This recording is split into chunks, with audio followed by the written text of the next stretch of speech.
Netizen yang budiman, sahabat Riskonomics, asuransi itu adalah salah satu option yang tersedia bagi kita untuk mengelola risiko, risk management secara finansial, yaitu dengan memindahkan dampak keuangan dari kerugian yang kita derita akibat terjadinya kerugian. Dan artinya kita mentransfer risiko, financial risk yang kita miliki kepada perusahaan asuransi. Kenapa perusahaan asuransi mau menerima transferan risiko ini? Ini kan menerima transferan ketidakpastian, sesuatu yang orang lain coba hindari, tapi kenapa perusahaan asuransi mau menerima? Nah, kunci jawaban ini sebenarnya kembali ke karakteristik dari risiko ini. Risiko kelompok ketiga ini low frekuensi dan high severity bagi perorangan atau dari perspektif individual. Risiko ini memang susah dikelola karena low frekuensinya itu kita nggak bisa menduga gitu, karena kita nggak bisa mengestimasi dengan baik karena kurangnya data, kurangnya statistik masa lalu. Sehingga akhirnya kita nggak berani tahan, karena kalau kita tahan dampaknya bisa besar. Maka dari perspektif kita sebagai individual risk owner, kita nggak punya data untuk mengestimasi. Sementara kalau terjadi dampaknya besar, maka yang paling masuk akal adalah kita pindahkan kepada pihak lain. Nah, kenapa perusahaan asuransi mau menerima transferan ini, gitu ya? Transferan ketidakpastian, transferan risiko yang orang hindari.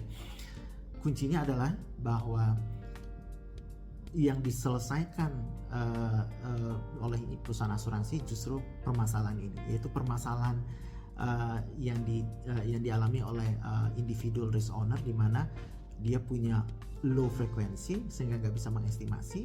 Oleh asuransi, persoalan low frekuensi inilah yang diselesaikan oleh perusahaan asuransi. Bagaimana caranya? Adalah dengan mengumpulkan risiko sebanyak-banyaknya, risiko yang serupa, yang similar gitu, yang satu grup gitu ya.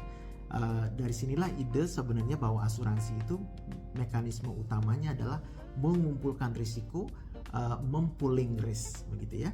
Nah, dengan mengumpulkan banyak risiko dalam satu pot, katakanlah satu wadah gitu ya, satu pool, maka dia bisa expect bahwa akan lebih banyak kejadian loss, kejadian kerugian, kejadian risiko berubah menjadi kerugian, sehingga low frekuensi yang sebelumnya menjadi masalah menjadi high frekuensi gitu ya, menjadi high frekuensi dan ya high severity juga dari sisi personal.